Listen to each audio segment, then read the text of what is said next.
Así inicia Es Noticia, noticia en profundidad. Qué placer acompañarles. Soy Tatiana Pérez y les saludo desde nuestra sede central en Caracas, en Venezuela. A partir de este momento, en la próxima hora, tenemos 3 temas que son noticia. Aquí están en titulares. Es Noticia Perú. El gobierno ordena a la petrolera española Repsol paralizar todas sus actividades en el territorio nacional tras la devastación ambiental producida por un derrame de crudo el pasado 15 de enero. El Ministerio de Ambiente acusa a la multinacional de no actuar correctamente y de ocultar información sobre este grave incidente. Un escenario que analizamos.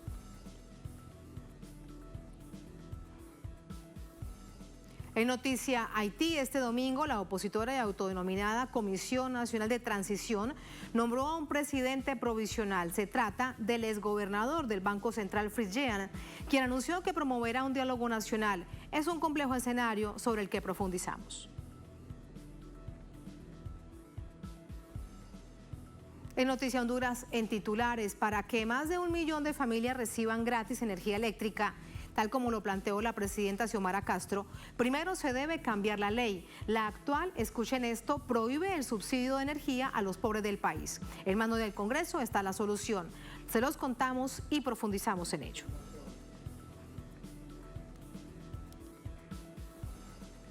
Allí los titulares, entramos en materia.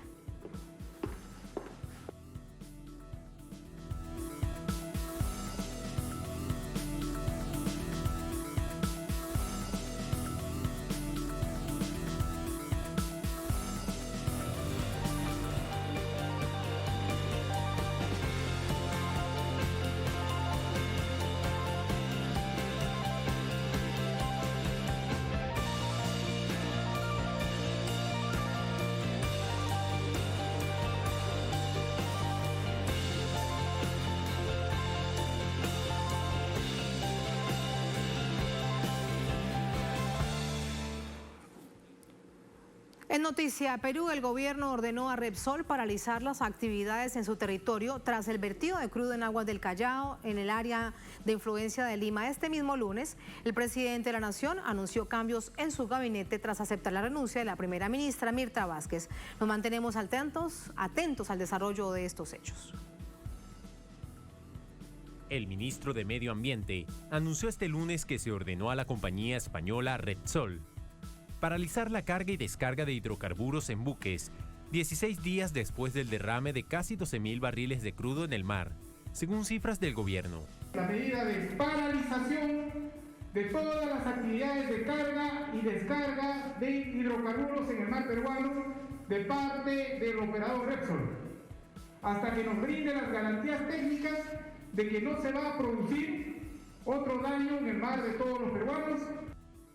Repsol deberá presentar un plan de gestión ante derrames de hidrocarburos en mar y sus instalaciones deberán volver a pasar una revisión que certifique su integridad. El derrame del 15 de enero, calificado como desastre ecológico, ocurrió mientras el buque tanque Mare Doricún descargaba en la refinería de La Pampilla, administrada por Repsol, ubicada en la ciudad portuaria del Callao, al norte de Lima. El viernes, la justicia peruana prohibió salir del país a 4 directivos de la petrolera. Además, se determinó la incautación del buque y se le prohíbe el uso de la refinería, que abastece el 40% del mercado peruano de combustibles. En la capital, ambientalistas marcharon para exigir que Repsol utilice tecnología adecuada para limpiar el mar contaminado.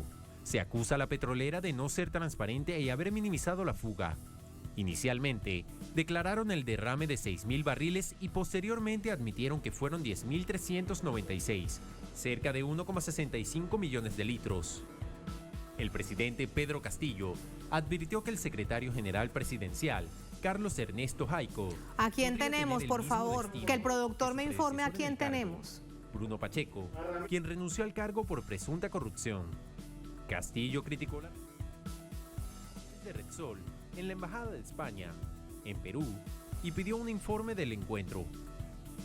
Además, el jefe de Estado anunció esta tarde que renovará una vez más el gabinete ministerial. Relevó al comandante general de la Policía de Perú de sus funciones y aceptó la renuncia del ministro del Interior, Avelino Guillén. Por su parte, Mirta Vázquez hizo pública su renuncia a la presidencia del Consejo de Ministros ante la imposibilidad de lograr consensos en beneficio del país y un problema estructural de corrupción en diversas instancias del Estado, según cita en la misiva. Más información a esta hora con Ramiro Angulo, nuestro colaborador desde Lima, la capital de esta nación suramericana. Ramiro, muy buenas noches. Varios hechos para estar pendientes. Primero, ¿qué más se sabe a esta hora sobre el nuevo gabinete del presidente Pedro Castillo? Buenas noches, Tatiana. La comunicación no es muy buena, pero digamos, sí, efectivamente el anuncio de Pedro Castillo y la renuncia al cargo de Premier ha, digamos, generado conmoción en la clase política y, digamos, está la expectativa de cuáles serán las próximas designaciones, ¿no? Todo esto ha sucedido en medio del problema que ha generado la empresa Repsol con el derrame de más de 10.000 barriles de petróleo en el mar de Ventanilla. Tenernos, Ramiro, ¿de qué manera ha recibido la compañía petrolera Repsol esta decisión que toma el gobierno? Sí, bueno, la situación de la empresa Repsol es delicada, ya que como tendrán conocimiento, 4 de sus altos funcionarios están impedidos de salir del país. ¿Invitado? El buque Mare Doricum está incautado por las autoridades y como también se ha sabido, Rubén Ramírez, el ministro del Ambiente, alrededor del mediodía, 1 de la tarde, ha anunciado la paralización de todas las actividades de carga y descarga de los hidrocarburos de la refinería de Casa Repsol, en la refinería de La Pampilla, ¿no? Esto debido a que hasta que ellos garanticen, digamos, un uso correcto, digamos, de estas instalaciones y eviten problemas como los que ha generado este desastre ecológico. Gracias, Ramiro. Muy buenas noches. Gracias, hasta luego, buenas noches. Hasta luego. Vamos a entrar con el análisis. Para ello nos acompaña Paul Maquet, ambientalista, miembro de Cooperación. Nos acompaña desde Lima. Paul, muy buenas noches, bienvenido. Buenas noches, Tatiana, y un gusto saludar a todo el público de Telesur. Muchísimas gracias. Hay primero una preocupación, por allí quiero preguntarte, ante esta decisión que toma el gobierno de paralizar el trabajo que realiza como una empresa privada, que bien sabemos cómo actúan, Repsol, ¿podría haber desabastecimiento de combustible? ¿Qué crees? De acuerdo, hay que precisar que lo que ha anunciado el ministro es una nueva medida administrativa de OEA, que es el mundo de evaluación ambiental, la actividad que tiene que supervisar y sancionar, en este caso, los delitos ambientales, las infracciones ambientales. Y en este caso, el OEA ha interpuesto ya 9 medidas administrativas, y esta vendría a ser la 10ª, que implica que no pueda Repsol cargar ni descargar combustible en una serie de terminales portuarios en la refinería que tiene a su cargo. Efectivamente existe la posibilidad de un desabastecimiento o dificultades en el abastecimiento de combustible, toda vez que de La Pampilla sale aproximadamente el 40% de la gasolina que se utiliza en el país. Hay que indicar que el Perú es un importador neto de crudo. Nuestra producción de crudo, de petróleo, es muy pequeña. Sin embargo, tenemos instalación de refinerías como La Pampilla o la de Talana, que adquieren el crudo, el petróleo en el mercado internacional y sí producen la gasolina. El Perú produce una proporción importante de la gasolina que utiliza, y es a nivel de Pampilla, por ejemplo, efectivamente, si se cierra por completo la refinería, podría en mediano plazo, en el plazo de algunas semanas, empezar a sentirse unas dificultades en el abastecimiento.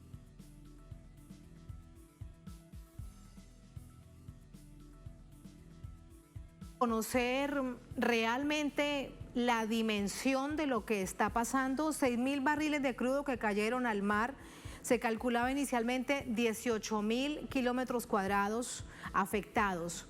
¿Es ya posible establecer la gravedad de lo sucedido? No hay todavía una cuantificación completa. Habla, según cifras oficiales, de casi 12.000 barriles de crudo, de los cuales hasta ahora no se han recuperado más de 10.000, barriles de combustible mezclados con agua, o sea que todavía la contención del derrame está muy lejos de llegar a un punto avanzado. Se habla de más de 3.000 trabajadores de la pesca, pescadores, que han visto absolutamente cortadas sus actividades diarias, su sustento diario, y no son solamente los pescadores, que ya son muchísimas familias, sino toda la cadena económica alrededor de la pesca, el comercio, los terminales pesqueros, los restaurantes, el turismo. Hay miles de personas, todavía no hay un cálculo oficial, pero hay un impacto económico muy fuerte en los distritos de Ventanilla, de Ancó, incluso de Chancay, que ya está fuera de la provincia de Lima, y por supuesto el daño ambiental, que es incalculable. De hecho, hay decenas de miles de animales impactados, tanto en cuanto a las aves locales, las aves migratorias, y también los peces y los crustáceos, los microorganismos, las algas, el plancton. Hay un impacto biológico pues muy grande, y que va a tardar muchos años en recuperarse a niveles normales. Precisamente mientras nos cuenta todo esto, Paul, las imágenes que dan cuenta de esta tragedia ambiental. Ahora, a Repsol se le acusa especialmente de haber desestimado el verdadero daño y no haber anunciado o informado al gobierno a tiempo, sino 3 días después. Uno se pregunta, antes, por no haber tomado las medidas adecuadas y evitar lo que ellos consideran que es un accidente, o 3 días después, ¿cuánto habría podido evitarse ante tal nivel ante la magnitud de la tragedia? Lo que confesó el propio representante de la empresa Repsol en el Perú, en una entrevista televisiva del pasado domingo, es que en realidad ellos no tenían un sistema de alerta inmediata ante la ocurrencia de un derrame, porque lo que ha ocurrido es que ductos subacuáticos que se instala se conecta con el carguero del barco para trasladar el crudo hacia la refinería. Ese amarre de ductos que se rompió, y ahí es que se empieza a producir el derrame de crudo. Pero lo que ha confesado el propio representante es que ellos no tenían una alarma. Este tipo de alarmas existen internacionalmente, y se detecta cuando hay una fisura, una ruptura de ductos, para que pueda la empresa inmediatamente cortar el suministro y que no se siga produciendo el derrame. Lo que confesó el representante de Repsol es que ellos se dan cuenta del derrame simplemente con la vista, cuando ya el crudo ha emergido del ducto subacuático y es visible simplemente en la superficie del agua. Y para eso pasaron muchos minutos en los cuales se hubiera podido evitar que la magnitud del derrame crezca. En esos minutos ellos hacen un cálculo al ojo, una proporción muy pequeña de crudos, y recién al día siguiente es que calculan una proporción mayor de aproximadamente 6.000 barriles, y con los días transcurridos el Ministerio oficialmente tiene la cifra de casi 12.000 barriles. Entonces, la reacción de la empresa fue tardía, su plan de contingencia evidentemente fue insuficiente, el crudo no ha hecho sino expandirse en los días que han transcurrido, ha llegado mucho más al norte de lo que se inició el accidente, el evento, y claramente la empresa no ha respondido con la diligencia, con la rapidez que era necesaria, y ha tratado de evadir permanentemente sus responsabilidades. Hay en este momento un uso político que le da la oposición a esta tragedia en contra del presidente Pedro Castillo, como si el presidente, su ministro de Ambiente, hubiesen sido los culpables de esta tragedia. ¿Cuál es tu opinión, Paul?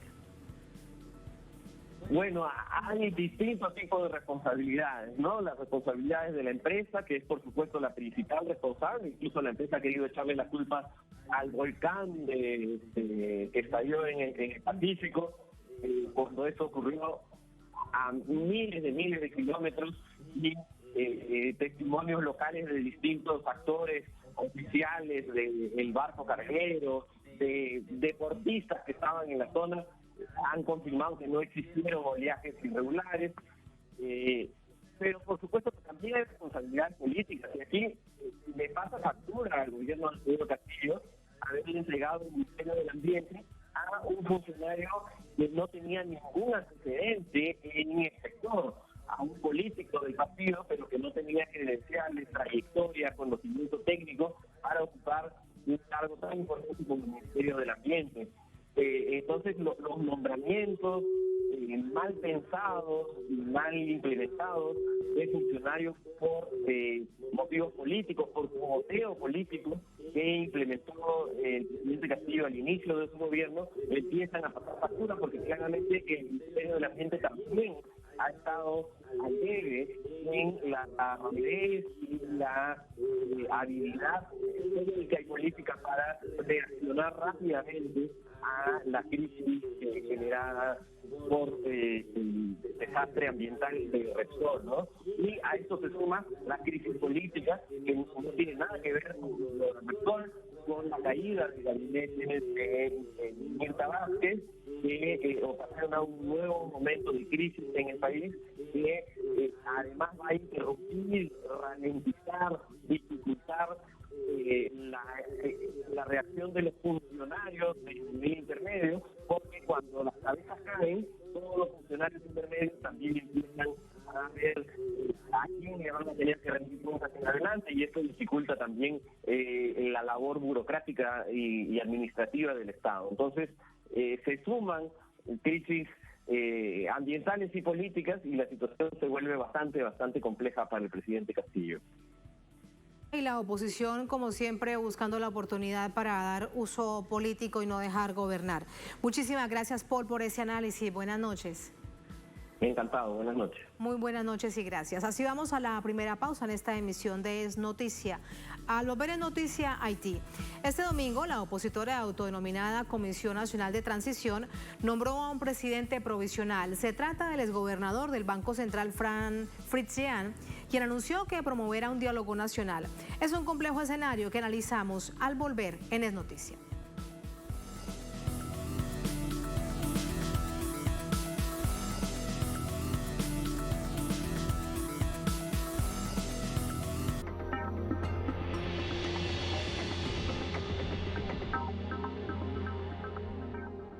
En Conviasa sabemos lo importante que es mover tu negocio. Por eso ofrecemos el servicio Conviasa Cargo. Hoy llevamos tu mercancía a más de 16 destinos internacionales. Con personal calificado y la mejor tarifa del mercado, podrás enviar hasta 90 toneladas. Contáctanos por nuestra página web, correo o el número que aparece en pantalla. Movemos tu negocio siempre a tiempo. Conviasa, nos hacemos cargo.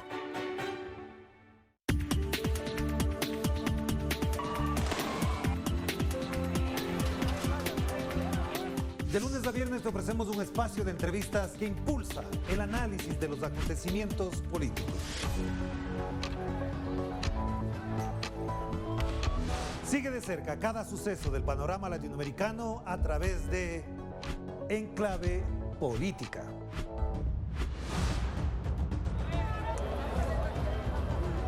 Solo por Telesur. En un mundo que no se detiene, te brindamos un espacio para mantenerte al día. Toma un momento, respira y cuida de tu salud física y mental. Equilibra tu bienestar y guía tu cuerpo. Martes. Solo por Telesur. Nos conectamos para compartir las noticias en vivo.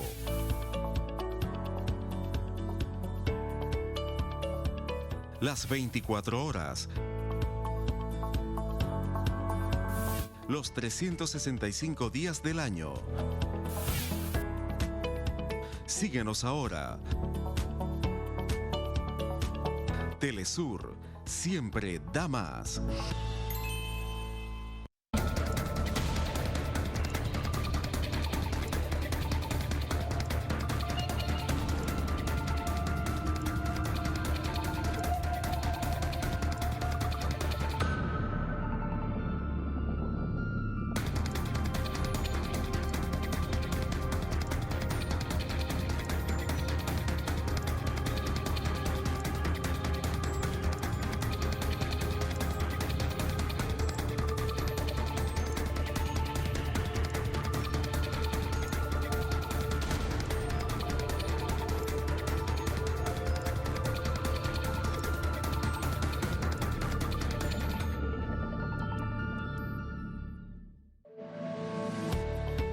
Nos conectamos para compartir las noticias en vivo.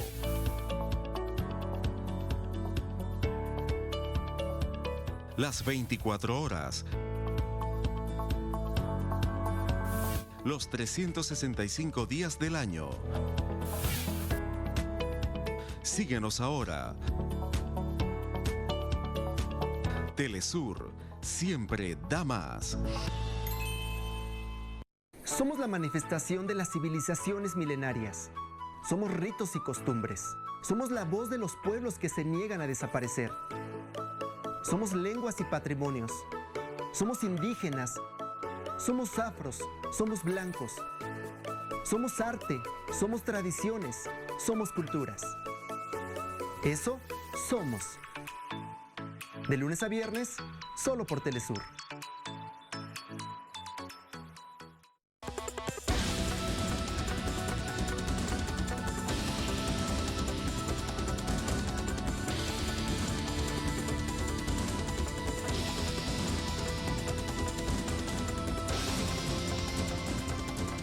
Cada semana se coloca un argumento sobre la mesa y la opinión se la forma usted. Texto y contexto. Domingos, solo por Telesur. Hola, ¿qué tal? Sean todos muy bienvenidos a Vidas. Hay lugares donde el arte se unifica con el orgullo de los pueblos. Y esos lugares están llenos de colores, alegría, pasión, tradiciones, arraigo, valor y entrega. Vidas, todos los viernes. Solo por Telesur. Es nuestro deber revertir el daño que ocasionamos al planeta. Recuperemos nuestros ecosistemas naturales con acciones en defensa del medio ambiente. Sigamos luchando por un mundo más verde. Miércoles, solo por Telesur. En un mundo que no se detiene, te brindamos un espacio para mantenerte al día. Toma un momento, respira y cuida de tu salud física y mental. Equilibra tu bienestar y guía tu cuerpo. Martes, solo por Telesur.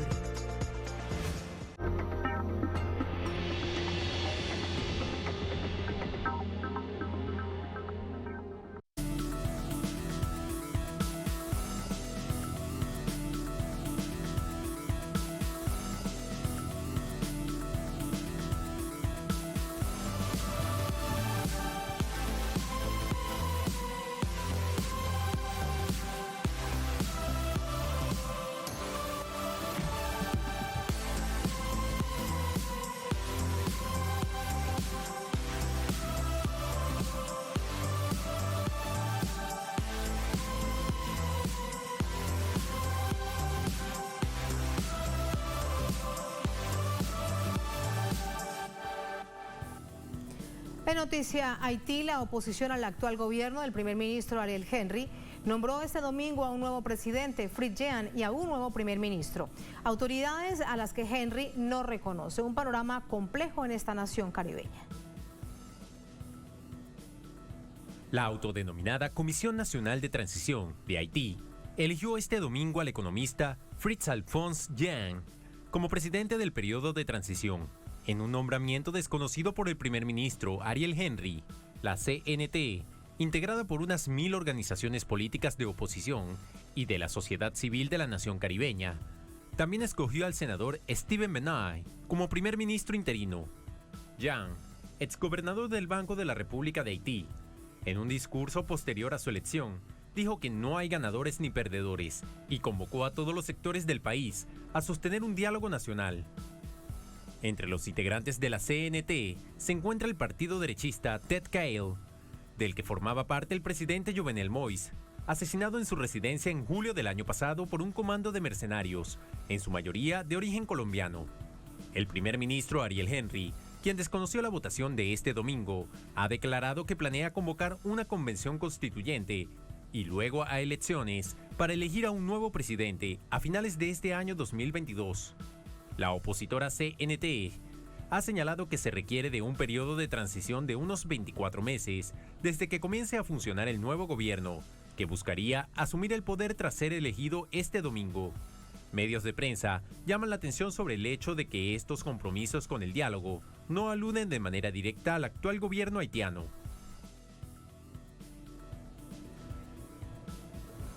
Entramos de inmediato con el análisis. Para ello nos acompaña Robinson Gleisel, analista político, defensor de derechos humanos, nos acompaña desde Rosario, en Argentina. Robinson, bienvenido, muy buenas noches. Muy buenas noches y buenas noches a todo el público de Telesur. Gracias por acompañarnos. Primero, en el marco del entendimiento de lo que está pasando, tenemos a unas autoridades que están avaladas por esa llamada comunidad internacional en ese grupo de contacto, y ahora esta Comisión Nacional de Transición que se hizo visible en agosto del año pasado, pero que ahora nombra a un presidente y a un primer ministro. ¿Cómo explicamos este escenario? Como ya lo sabemos, Haití está atravesando una situación, una crisis social política muy grave.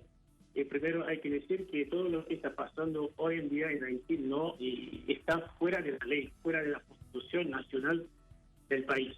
Pero como hay que encontrar una solución, hay que dialogar para sacar al país adelante. Primero, con respecto al señor Ariel Henry, él no tuvo el apoyo popular, ningún apoyo popular y ningún nombramiento de manera constitucional. Ya lo sabemos y todas las personas que están ahí saben claramente que el señor Ariel Henry fue impuesto por la comunidad internacional. Eso lo sabremos muy claro. Fue impuesto por la comunidad internacional. Primero, hay que decir que el señor Ariel Henry no tiene autoridad para decir qué se puede hacer o no en el país. Del otro lado, con el nuevo presidente y el señor Fritza y el primer ministro, el ex diputado, senador Steven Benoit, ahí también se genera algo, se podría decir, casi inédito. Como muchas organizaciones de la sociedad civil, partidos políticos se pusieron de acuerdo para nombrar a personajes en la parte la más importante del país.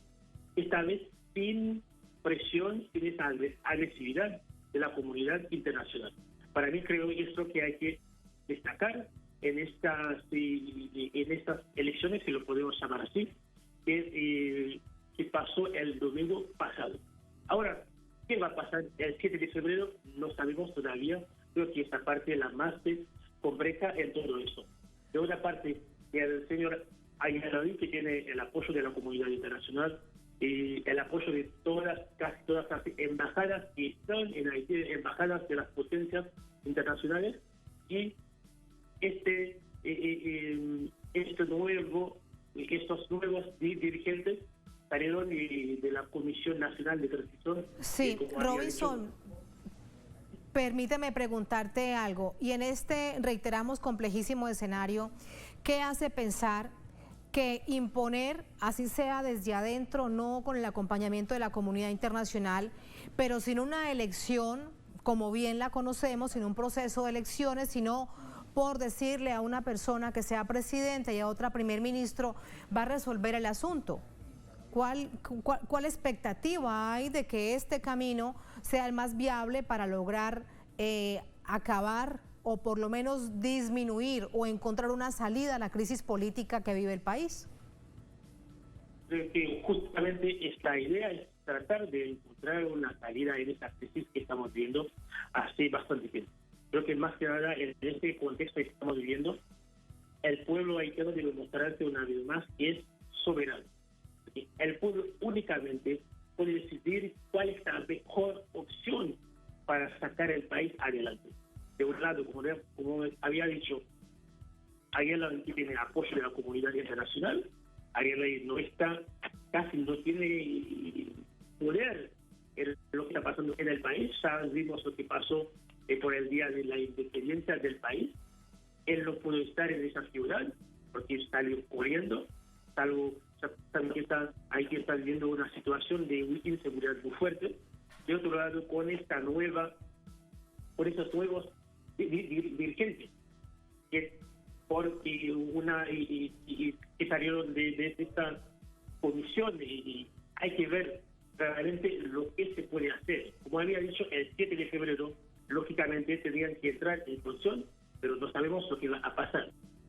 Si realmente el señor Ariel Henry va a aceptar de dejar su cargo para que este nuevo gobierno pueda hacer algo para organizar elecciones y ver lo que se puede hacer con el tema de la inseguridad. Para mí que es uno de los asuntos más importantes del país en este momento. Sin duda, pero para eso lo que se necesita es la convocatoria a unas elecciones y que también la autoridad electoral deje de ser de transición, que haya una autoridad electoral con un nombramiento en firme.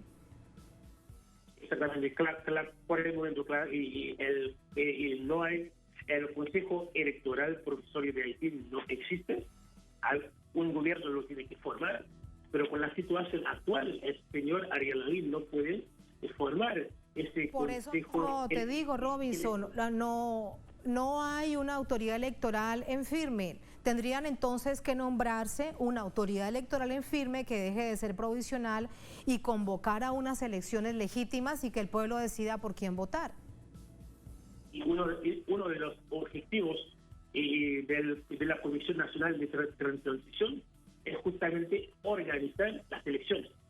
Pero en este contexto actual, para mí es muy difícil organizar rápidamente elecciones en Haití. Con esa situación de inseguridad, hay muchas partes del país que, por ejemplo, el sur del país está desconectado desde la capital. En este panorama no se puede organizar elecciones rápidamente. Por eso, solamente con el diálogo se puede encontrar una solución para poder sacar el país adelante, porque con este contexto que estamos viendo de inseguridad, de violencia, organizar elecciones rápidamente ahora mismo es meter el país en problemas mucho más grandes. Y eso son palabras mayores teniendo en cuenta los graves problemas que atraviesa el país. ¿Por qué piensan que Fred Jean, quien ha sido nombrado por esta Comisión Nacional de Transición, CNT, como presidente del país, podrá aglutinar a todos los sectores? ¿Qué tiene él que no tiene, por ejemplo, Ariel Henry, además de el apoyo de la comunidad internacional, especialmente del gobierno de Estados Unidos con respecto al Departamento de Estado y Ariel Henry? ¿Qué tiene Fred Jean para otorgarle esa confianza? Yo primero creo que es un personaje público, político, exdirector del Banco Central de Haití, fue ex primer ministro también durante la presidencia de Joseph Rivera en el año 2016. Ya es alguien conocido en el ámbito político haitiano. Y él tiene justamente apoyo de muchas organizaciones de la sociedad civil y muchos partidos políticos también. Ahí él tiene este apoyo bastante grande. Con respecto al señor Ariel Henry, lo voy a repetir, fue impuesto por la comunidad internacional. Y eso lo sabemos claramente. Si bien que fue nombrado por el expresidente Jovenel Moïse a unas horas antes de su asesinato, pero no tuvo ninguna presentación oficial. Entonces, de repente, el señor Ariel Henry es un primer ministro de facto. Solamente que tiene este apoyo de la comunidad internacional, de parte del pueblo, en realidad, nada. Como lo había dicho, todo lo que está pasando en el país hoy en día, el primer ministro seguramente... Robinson, pero lo mismo dirán muchos sectores de este presidente y de este nuevo primer ministro. Podrían decir exactamente, es una autodeterminación, es una autoproclamación. Sí, como le había dicho al principio, todo lo que está pasando hoy en día no está en la Constitución, porque incluso la Constitución haitiana no tiene provisión para resolver esta situación que estamos viviendo, esa situación inédita. Y justamente para solucionarlo es hacer compromiso, dialogar, porque justamente si vamos a referirnos a la Constitución haitiana para resolver esta crisis, la Constitución no tiene provisión para resolver una crisis de este nivel tan grande. Justamente lo que se puede hacer es consensuar, hablar, dialogar.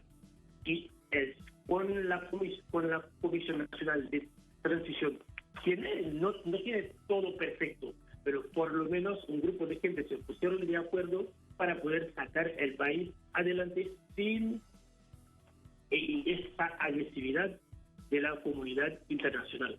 Pero tenemos que esperar el 7 de febrero lo que va a pasar. Muchísimas gracias, Robinson. Es muy complejo el escenario, estamos pendientes de ello y nos entregas una fecha clave el próximo 7 de febrero. Veremos lo que sucede. Gracias, muy buenas noches. Gracias. Muchas gracias a usted. Así nos vamos a la última pausa en esta emisión de Es Noticia. Al volver en Noticia Honduras, para que más de 1 millón de familias reciban gratis energía eléctrica, tal como lo propuso la presidenta Xiomara Castro de Zelaya, primero se debe cambiar la ley. La actual, escuchen esto, prohíbe el subsidio de energía a los pobres del país.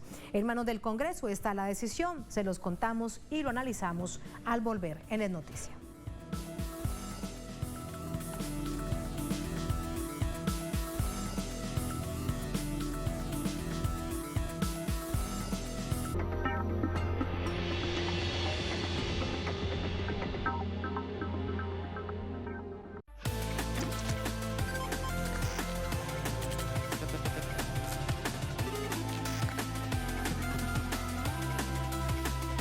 Nos acercamos a una nueva era.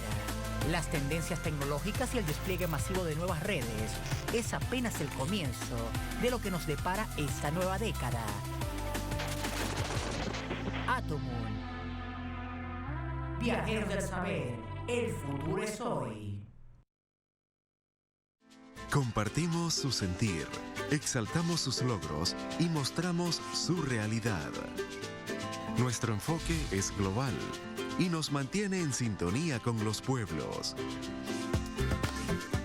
Los países caribeños también reciben nuestra señal. Con entusiasmo seguiremos transmitiendo para ellos, porque somos Telesur, la señal informativa de América Latina y el Caribe.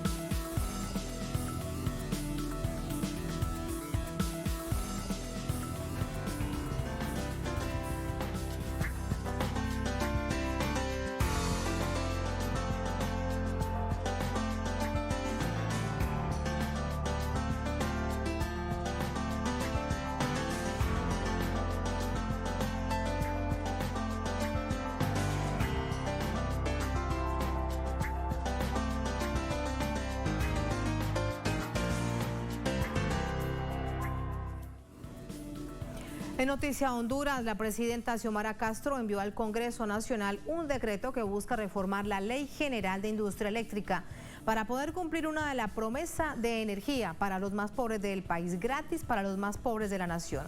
Con la medida, la presidenta busca beneficiar a más de 1 millón de familias hondureñas en situación de pobreza. La actual ley no permite que el servicio eléctrico sea subsidiado por el Estado. Por ello, la presidenta envió al Congreso el decreto de reforma para su aprobación.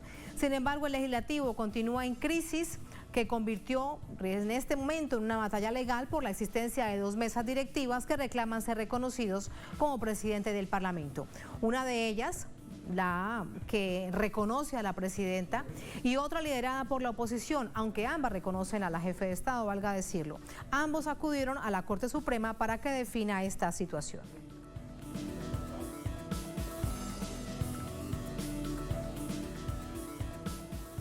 Vamos a entrar con el análisis. Para ello nos acompaña Carlos Javier Estrada, es analista político, nos acompaña desde Tegucigalpa, en Honduras. Carlos, bienvenido, muy buenas noches. Muy buenas noches, gracias por la invitación. A usted muchísimas gracias. Carlos, primero preguntarle, la Ley General de la Industria Eléctrica no permite que se subsidie a los pobres. ¿Hace cuánto tiempo existe esta ley? Esta ley fue modificada en 2 oportunidades.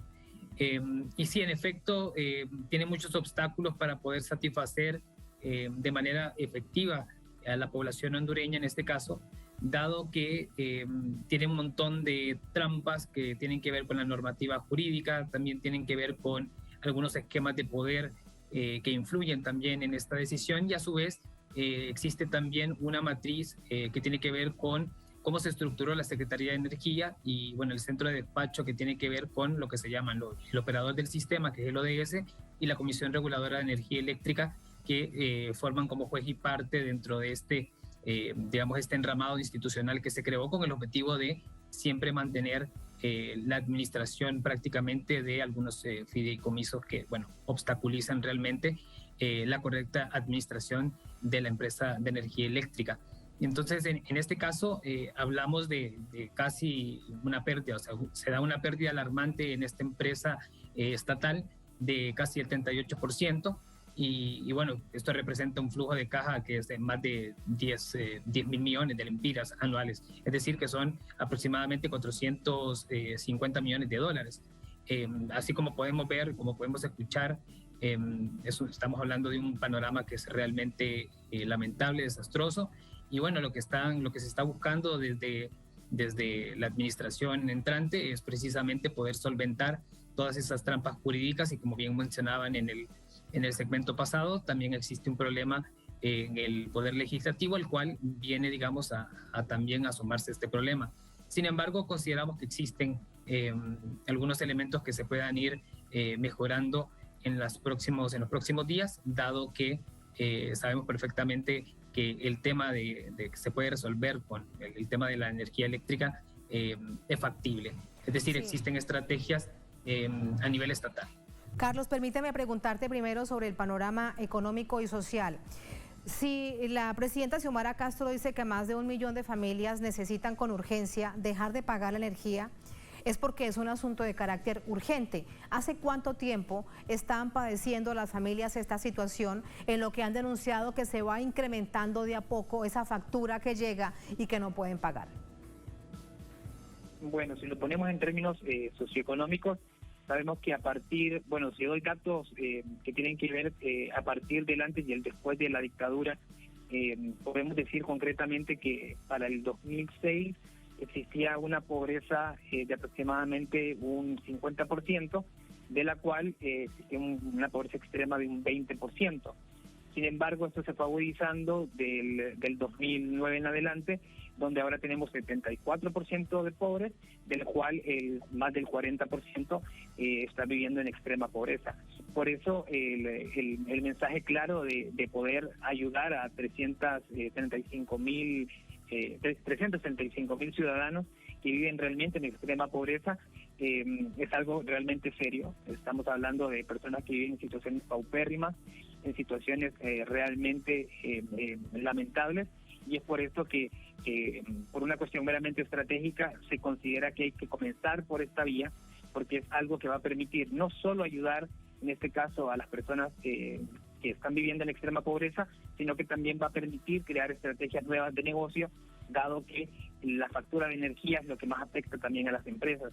Así que lo que estamos tratando de explicar en estas palabras es que estamos tratando de trascender el modelo neoliberal en el cual la dictadura avanzó y profundizó, y ahora estamos intentando ver desde este punto de vista político, trascender con un modelo que se acerque a un socialismo democrático, lógicamente bajo parámetros que tienen que ver con el buen vivir, con el bienestar, etcétera, en materia de derechos humanos específicamente. Con estos números puedo decir perfectamente. Un asunto sin duda que es urgente, porque entre otras cosas resulta bastante descabellado que el Estado no tenga la capacidad, no tenga la potestad de subsidiar no importa si es energía eléctrica, agua o lo que se considere a la población más necesitada. Y la pregunta es entonces, Carlos, ¿con un decreto enviado al Congreso se puede resolver o por lo menos se abre la puerta? Sí, la verdad que sí. En este momento, a pesar que existe esta discusión al interno del Congreso Nacional, creo que es un tema que puede ayudar incluso a resolver el problema. Es un tema que va a ayudar a todos por igual y entonces estaríamos hablando de una estrategia ganar-ganar. Es decir, todos en este caso pueden contribuir a mejorar la calidad de vida de más de 2 millones de personas que se encuentran en este momento necesitadas de un fluido eléctrico que les permita mejorar su calidad de vida, pero a su vez que también permitan una dinámica, que permita una dinámica de reactivación de la economía, especialmente para poder satisfacer a pymes y mipymes que se encuentran esperando ser parte de la matriz que ayuda a dinamizar la microeconomía. Como bien decía la presidenta en su discurso, estas opciones que se han presentado, pues obviamente existen también opiniones respecto de qué se deberían hacer con los organismos internacionales o de qué manera los organismos pueden ayudar también a solventar esto, y por ende podemos hablar que existe toda una estrategia que se está desarrollando de la mejor manera, dado que este tema de la energía es toral, digamos, para el resto de temas. Hay que recordar que más allá del tema de la energía, los dos temas fundamentales tienen que ver con la salud y la educación. Son dos temas que si bien es cierto son genéricos, podemos decir que desde la lógica del gobierno entrante de la presidenta Xiomara se le va a dar prioridad a los más pobres en este caso. Un asunto transversal. Un regreso a clases que sea... Sí. Exactamente. Sí. Más que todo complementarios también, salud y educación. Sí, lo decía la presidenta Xiomara Castro a través de un tuit que vamos a revisar. Así lo decía la presidenta. El decreto para reformar la Ley General de la Industria Eléctrica para que 1.335.000 familias en pobreza tengan energía gratis, menos 150 kilowatts. Lo enviaré este día para su aprobación al Congreso Nacional. Por aquí queda entonces el otro asunto, Carlos. Aún no se dirime esta crisis en el Congreso con 2 juntas directivas. Te pregunto acerca de ello. Bueno, en este caso, a mí me gusta más ordenar el tema de las 2 juntas directivas.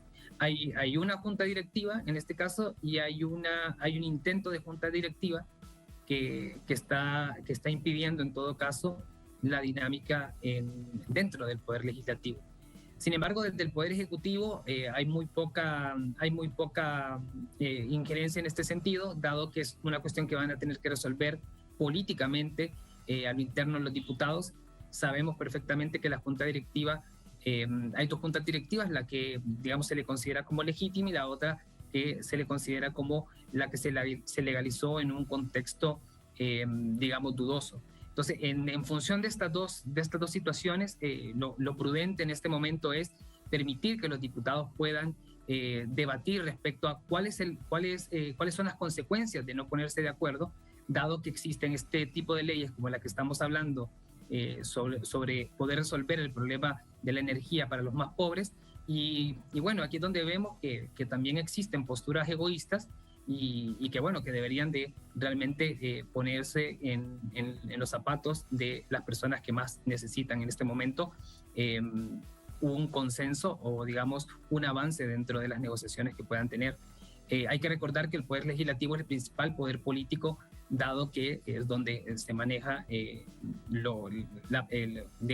donde deberían de estar intercambiando opiniones, intercambiando ideas que puedan ayudar a solventar los problemas, porque son los fabricantes, son los fabricantes de políticas públicas en este caso. Lo importante aquí es que no se sigan fabricando pobreza. Eso es algo que caracterizaba muy bien a la dictadura y en este caso, pues, si nosotros ya estamos en los primeros días del gobierno de la presidenta Xiomara Castro, pues debemos de enfocar nuestra mirada para poder resolver esto y bueno, que permita realmente llevarnos a un futuro de equidad y de igualdad. Es lo que intenta revertirse. Por último, Carlos, ¿cree que hay alguna expectativa en que la Corte Suprema de Justicia pueda realmente hacer algo? Porque se han enviado ciertos documentos a la Corte Suprema para que se pronuncie, teniendo entre otras cosas en cuenta que en tu país no hay una sala constitucional.